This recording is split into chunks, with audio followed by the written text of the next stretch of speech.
Bismillah, alhamdulillah, wa salatu wa salam ala rasulillah. We get this question a lot nowadays about Laylatul Nisf min Sha'ban, the night of the 15th of Sha'ban.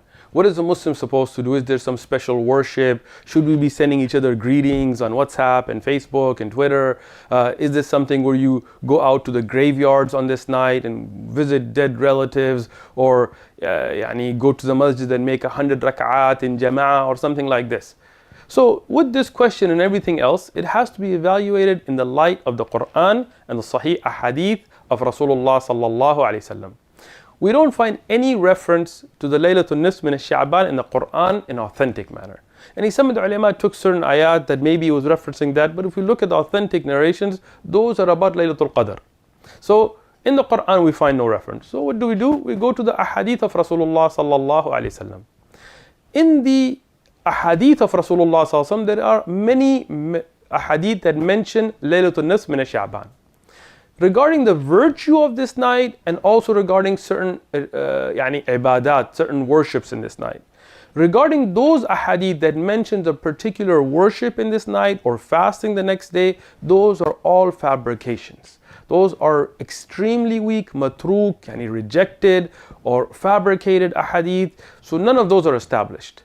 In fact, one of the early classic scholars of Islam, Ibn Rajab al-Hanbali, in his amazing book called Lataif al-Ma'arif, he discusses this in great detail. He talks about those narrations that are there and what was the practice of some of the Salaf. And in summary, he writes, "Fil bab ahadith ajr fiha da'af." And he's very beautiful. He says, in all of those ahadith that mentions the particular rewards of this night, there is weakness. Tayyib? Now, if we look at the ahadith that mention this to be a special night, the best of those can be found in the Sunan of Ibn Majah. And this is a hadith reported from Abu Musa al-Ashari, where he mentioned that Rasulullah sallallahu alaihi wasallam said that verily Allah subhanahu wa ta'ala on the middle night of Sha'ban, He looks at His creation and He forgives all of them except a mushrik and a mushahin. Mushahin, somebody who harbors animosity against somebody else. Tayyib, beautiful hadith, but we have to look at the chain of narrators. There are two clear weaknesses in this chain.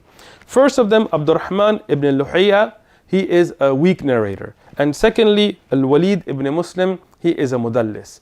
So it's a weak narration. Every other narration about the middle of Sha'ban is also weak.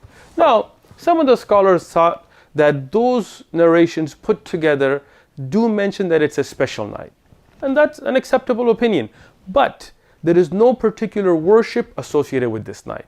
No 100 rak'at, no visiting graves, no sending greetings, and no sending congratulations about this kind of thing. None of that is established from the ahadith of Rasulullah sallallahu alaihi wasallam.